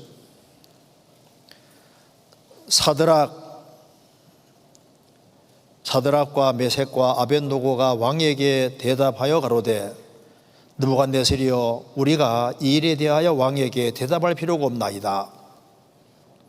만일 그럴 것이면 왕이여 우리가 섬기는 우리 하나님 우리를 긍휼히 타는 풀무불 가운데서 능히 건져내시겠고 왕의 손에서도 건져내시리이다. 그리 아니하실지라도 왕이여 우리가 왕의 신들을 섬기지도 아니하고 왕의 세우신 금신상에게 절하지도 아니할 줄을 아옵소서. 풀무불 펄펄 끓는 풀무불 앞에서 우상에게 절만 한번 살려줄게. 그런데 절 안 하잖아요. 하나님은 살아계시기 때문에 우리를 풀무불에서 건져낼 수 있는 능력이 있는데 그리 아니하실지라도 죽는 게 하나님 뜻이라면 우리는 죽겠습니다. 자, 느부갓네살이 그 당대 제일 무시무시한 왕인데 그 왕 앞에서도 끝까지 우상 숭배 안 하겠다고 고집 부리는 거 봐요. 근데 이게 잘하는 거잖아요. 아합 당시에 그 나봇이라는 사람, 포도원이 아합 왕 바로 옆에 있습니다. 이세벨이 얼마나 독한 여자인데 그 바로 옆에 있는 거예요. 그런데 나봇의 포도원 이게 탐이 나서 이제 팔으라고 하는데, 더 좋은 포도원 주겠다고 팔으라고 하는데, 근데 하나님이 주신 기업이기 때문에 이게 팔 수가 없거든요. 팔면 하나님 말씀 어기는 거예요. 그래서 나도 팔고 싶지만 이거 하나님께서 금지하신 겁니다 하고 그렇게 될 경우에 자기가 화가 미칠 걸 알아요. 그러지만은 하나님이 금하시는 것이기 때문에 나는 못 주겠습니다. 그래서 결국은 죽잖아요. 그래서 나봇이 너 왜 그렇게 고집부리냐? 왕인데 왕이 명령하는데 왜 그렇게 안 하느냐? 하나님이 금지해서 하나님이 영구매면은 금지하고 있거든요. 그렇게 고집을 부립니다. 요한계시록 2장에 안디바라는 사람, 그 사람이 이게 버가모 지역이 이제 우상 숭배가 아주 가장 심한 대표적인 지역이고 사탄의 위가 있는 곳이라 했습니다. 그런데 이제 안디바가 석공이었다고 하는데 안디바에게 야, 그 우상 좀 만들어 달라니까 나는 이제 구원받았기 때문에 우상은 못 만들겠다고 하니까 그것 때문에 우상 안 만드는 것 때문에 노새 속에 죽잖아요. 이렇게 보시면은 안디바가 죽을 때 이렇게 노소로 소를 만들어서 그 속에다 사람 집어넣고 불태워서 죽이는 거예요. 이렇게 해서 죽임당한 사람이 안디바입니다. 안디바. 그러니까 안디바는 노새 속에서 이게 소살당하는데 이런 상황에서도 나를 믿는 믿음을 저버리지 않았다. 그래서 야, 너 왜 그렇게 고집부리냐? 우상 만들어주면 되잖아. 그런데 그 고집부리는 거 봐요. 그래서 좋은 의미에서 수염수 같은 사람이 있는데 절대 예수님을 믿는 그 신앙을 저버리지 않고 거기에 대해서 아주 굳건한 그런 것이 필요한 거예요. 그게 당당한 겁니다. 나는 그래도 방주를 만들겠다. 나는 그래도 나는 주님 옆에 죽겠다는 그런 각오가 필요한 겁니다. 그래서 남들이 하는 대로 그냥 우왕좌왕하고 따라다니고 세상 풍속 좋고 그렇게 할 게 아니다 그 말입니다. 성경 잠언 30장입니다. 그리고 여기에 당할 수 없는 왕이라고 했습니다. 왕. 이 왕은 참 여기 말한 대로 31절에 수염소와 및 당할 수 없는 왕이니라. 이 군사들을 건드리고 있는 왕 당당하잖아요. 근데 이거 왜 얘기하고 있냐면은 예수님은 왕이신데 우리도 왕입니다. 그렇죠? 크리스찬이 이게 왕이에요. 왕. 성경 찾아보시겠습니다. 고린도전서 4장 보세요. 고린도전서 4장 읽어봅시다.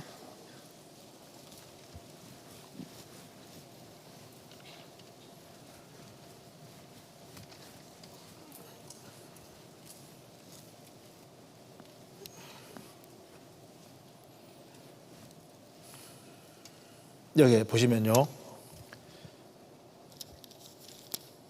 4장 8절에 너희가 이미 배부르며 이미 부유하며 우리 없이 왕노릇 하였도다.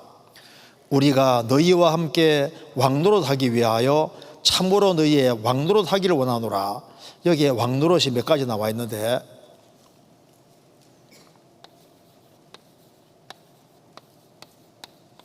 자, 여기 보시면은 너희가 이미 배부르며 이미 부유하며 우리 없이 왕노릇 하여도다. 뭡니까? 이건 잘못된 왕노릇입니다. 하지 말아야 할 왕노릇이 있습니다. 그리고 여기에 우리가 너희와 함께 왕노릇 하기 위하여 우리가 장차 주님이 재림하시면은 진짜 우리가 왕노릇 합니다. 그리고 현재 너희의 참으로 너희의 왕노릇 하기 원한다. 이 세상에서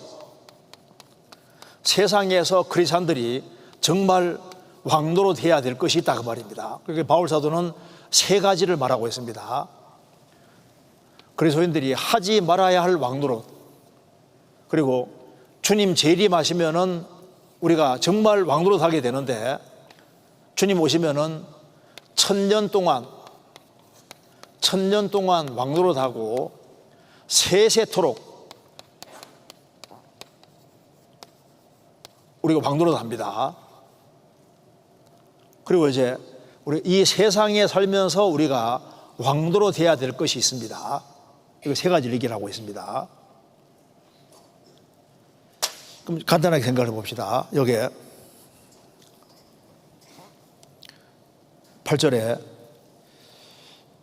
너희가 우리 없이 왕노릇 하여도다. 이게 잘못된 왕노릇을 말하잖아요. 이 고린도 성도들은 막 남을 함부로 막 판단했습니다. 남을 함부로 판단하는 건 자기가 그 위에 왕노릇 하는 거잖아요.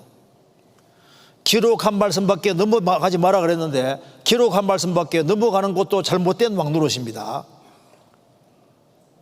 그러니까 여기에 우리가 하지 말아야 될 왕노릇이 있습니다. 성도들을 위해서 막 군림하고 이거 합당하지 않잖아요. 이런 왕노릇 말고 너희의 정말 왕노릇 하기를 원한다. 너희가. 그러니까 구원받은 사람이 어떤 것에 대해서 왕노릇 해야 될까요? 우리가 왕노릇 해야 될 것은 많이 있는데, 이거 봐봐요. 우리 세상에서 어느 쪽으로 우리가 왕노릇 해야 되냐 하면은,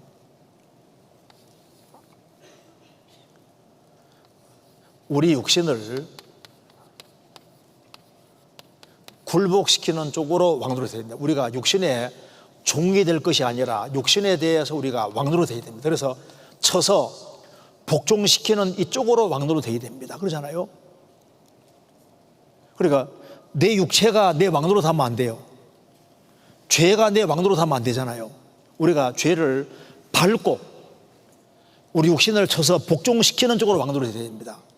우리가 우리의 이 잘못된 생각,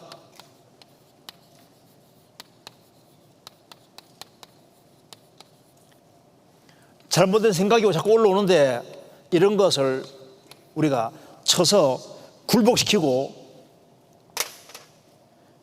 우리 잘못된 것들을 우리가 우리의 발 아래 놓는 쪽으로 우리가 왕노릇 해야 되는 것이 맞습니다. 그렇잖아요. 이 시절에 굉장히 중요한 시절입니다. 우리가 우리의 언어를, 잘못된 언어를 통제시키는 쪽으로 왕노릇을 할 필요가 있습니다. 그렇잖아요. 그래서 우리가, 그런데 이제 여기서 이제 우리가 알아야 될 것이 있습니다. 주님께서 우리에게 원하시는 게 뭐냐 하면은, 우리를 구원하신 목적이 뭔지 아시죠? 창세기 1장 보시면은 왜 아담 만드셨느냐? 아담을 만드시고 땅의 모든 것을 다스리게 하시고, 아담이 지음받을 때 왕으로 지음받았습니다. 그렇죠?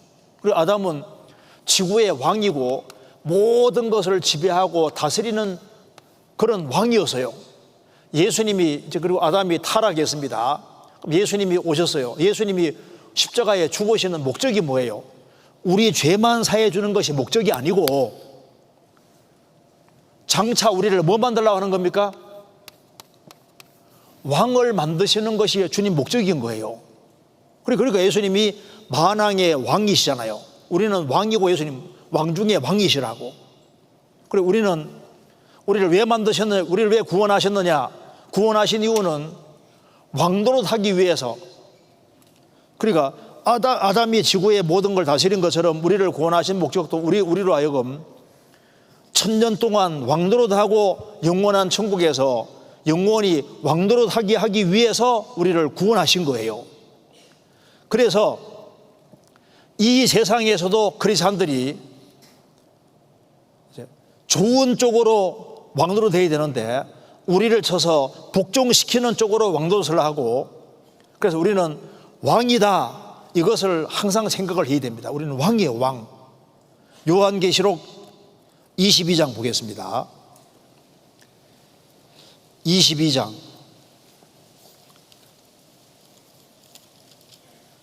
5절 같이 읽겠습니다.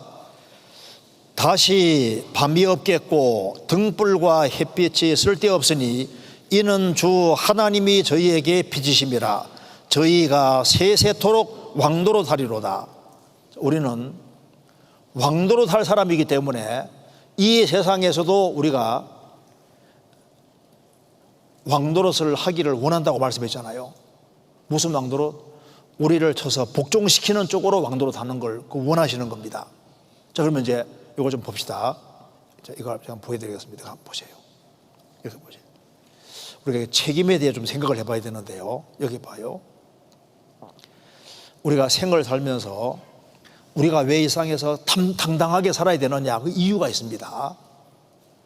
우리의 역할이 굉장히 중요한 거예요. 여기 열왕기하 13장 보면은 엘리사가 죽을 병이 들었습니다. 그래서 이제 이스라엘 왕 요아스가 엘리사에게 내려가서 눈물을 흘립니다. 그리고 말합니다. 내 아버지여, 내 아버지여, 이스라엘의 병거 마병이여. 지금까지 이스라엘을 지켜준 사람이 엘리사인데 이제 엘리사가 죽게 됐으니 요아스 왕은 큰일 났다는 생각이 들어가는 거예요. 아람은 자꾸 이스라엘 쳐들어오고 큰일 난 겁니다. 그래서 엘리사가 요아스에게 말합니다. 활과 살들을 취하소서. 말을 너무 잘 들어요. 활과 살들을 취했습니다. 자, 이스라엘 왕이 말합니다. 왕에게 왕의 손으로 화살을 잡으소서, 활을 잡으소서 하니까 그 손으로 잡았습니다.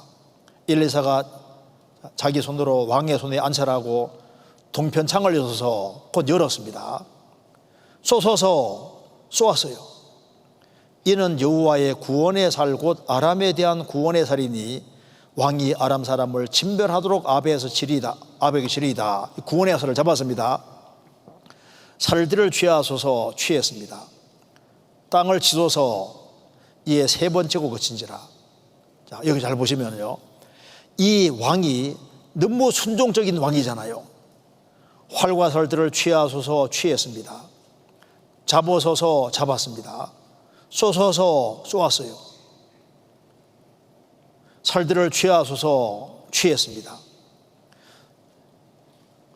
그리고 땅을 치소서 하니까 쳤잖아요. 근데 하나님 사람이 노했습니다. 왕이 5, 6번을 칠 것이니이다. 그리하였다면 왕이 아람 사람을 진멸하도록 서으리이다. 그런 적 이제는 왕이 아람을 3번만 치리이다. 자, 보세요. 순종을 했는데, 시키는 대로 했는데 뭐가 없습니까? 열정이 너무 부족합니다. 그러니까 아람을 원수로 생각하고 아람을 진멸하고자 하는 그 간절한 소원이 있었으면 5, 6번뿐 아니라 더 많이 칠 수도 있었잖아요. 더 많이. 그러니까 그가 열정이 있었으면 훨씬 더 많은 일을 할 수도 있었습니다. 이거 보세요. 한번 같이 읽읍시다. 내 문 빗장은 철과 놋이 될 것이니 내 사는 달을 따라서 능력이 있으리로다.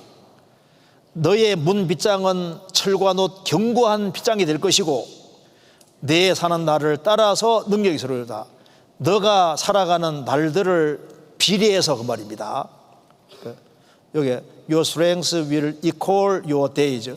너의 힘은 너의 사는 날들과 이퀄이 될 것이다. 그러니까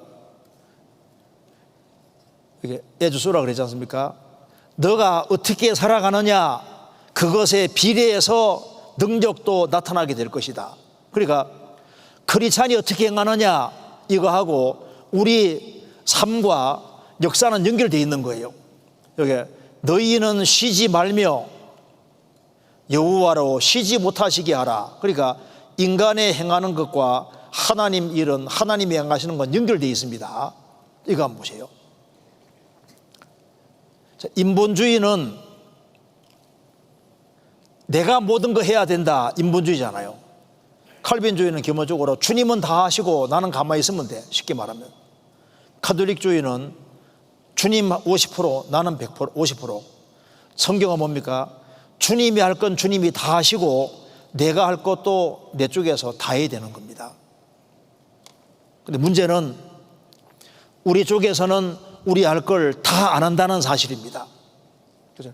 우리가 이 젊은 시절에 우리가 정말 담대하게 죄를 끊는데 담대하면은 죄만 딱 그물 그으면요 엄청 많은 사람들이 구원될 수 있어요. 그렇지 않습니까? 우리가 그물 그어야 될 것을 담대하게 그물 그으면은 그러면은 얼마나 귀하게 쓰임받을 수 있겠습니까? 주님의 약속의 땅은 열려 있는데 발바닥으로 밟는 건 내 것이 된다고 했는데 우리가 하나님 말씀을 붙잡는데 담대하다면은요 큰 역사가 나타날 수도 있습니다. 나 통해서 엄청나게 많은 사람이 구원받을 수도 있는데 우리가 담대하게 당당하게 살아가면은 적극적이면은 훨씬 더 많은 사람을 건질 수 있습니다. 그렇잖아요? 우리가 여기 전도를 실제로 하면요 눈에 보이게 보상이 정말 주어지면요 막 아마 지구를 막 뒤흔들지도 몰라. 우리 수양에 이제 한 명 데려오면 1억씩 주는 것이 사실이면요 많이 데려올걸요. 그죠? 친구를 어떻게 해서든 간에 데려오게 할 수도 있을 거라. 그렇죠? 우리가 담대하게 적극적으로 하면 전도 엄청 많이 할 수도 있습니다. 내가 물질만 조금 더 희생할 각오하면요 많이 건질 수도 있는 거예요. 그렇잖아요? 주님이 재림하실 때 만왕 왕으로 오십니다. 우리는 왕이 되는 것이 맞잖아요. 그러면 봐요. 간단하게 이제 우리가 이게 담대하고 당당하게 살아야 되는데 왜 담대하고 당당하게 못 사냐면은 그 이유가 있어요. 그 이유 중에 우리가 이제 죄 때문에 당당하지 않을 수도 있고 사랑이 식어서 그럴 수도 있고 믿음이 약해져서 그럴 수도 있습니다. 어떻게 하면은 담대하게 되느냐? 뭐 방법은 여러 가지가 있습니다. 이거만 마지막으로 생각해 봅시다. 어떻게 하면 담대하게 되느냐? 어떻게 하면 될까요? 자, 술 취하지 말라. 이는 방탕한 것이니 오직 성령의 충만을 받으라 그러잖아요. 자, 술 충만한 사람은 어떻게 됩니까? 담대하게 실제로 돼요. 그렇죠? 말 없는 사람도 술 많이 먹으면 담대해집니다. 그렇죠? 성령 충만하면은 담대하게 될 수 있는 거예요. 그런데 보세요. 술 충만이 절대 안 되는 길이 있어. 매일 반주로 조금씩만 마셨어요. 취합니까? 안 취합니까? 죽을 때까지 취하는 거 몰라요. 그렇죠? 절대 성령 충만 안 되게 되는 길. 주일만 잠깐 왔다가 도망가. 주일만 말씀 얼른 듣고 도망가 버려. 그 사람은 충만이 뭔지 절대 모릅니다. 그잖아요. 이거 봐요. 우리 수양에도 여기 전국대학 수련회 할 때도 첫날부터 말씀 듣고 두 번째 말씀 듣고 세 번째 말씀 듣고 지령도까지 듣고 나면 어떻게 됩니까? 자기도 모르게 많이 충만하게 돼. 그렇죠? 술을 많이 먹으면 충만하게 되게 돼 있다고. 그렇죠? 충만하게 되는 건 많이 먹는 거와 관계되기 때문에 이 말씀이 영이고 생명이기 때문에 말씀을 열심히 잘 들으면은 듣고 같이 교제하고 이렇게 하는 속에 자기도 모르게 충만하게 되는 거예요. 술 충만은 또 술이 공급이 끊어지면 또 정상으로 돌아왔다가 술도 많이 먹으면 또 충만하게 되잖아요. 그러니까 항상 담대한 게 아닌 거라고. 충만할 때 담대하게 되는 겁니다. 그리고 시편 30편에 다윗이 말합니다. 여호와를 사랑하는 너희여 여호와를 사랑하라. 그 다음 뭡니까? 담대하라. 그러니까 주님을 사랑하는 것과 담대함이 연결되기 때문에 주님 사랑하는 마음이 크면 클수록 담대하게 되는 것이 맞는 겁니다. 그리고 믿음이 큰 것과 담대함은 연결되어 있는 거예요. 믿음이 커질수록 담대함이 커지게 되어 있습니다. 그리고 비전이 클수록 담대하게 됩니다. 그러니까 큰 비전이 있는 사람이 나중에 선교도 하고 다 하잖아요. 큰 비전과 담대함은 연결되어 있습니다. 그리고 우리가 공개적으로 믿는 것을 시인함으로 더 담대하게 되는 것이 맞습니다. 친구들 사이에서 나는 예수 믿는다고 확실하게 얘기하면요, 내가 입으로 시인하기 때문에 주님이 더 담대한 것도 주시는 거예요. 공적인 고백이 중요한 겁니다. 그리고 우리가 찬송을 충분히 듣는 속에서도 충만하게 담대하게 될 수도 있어요.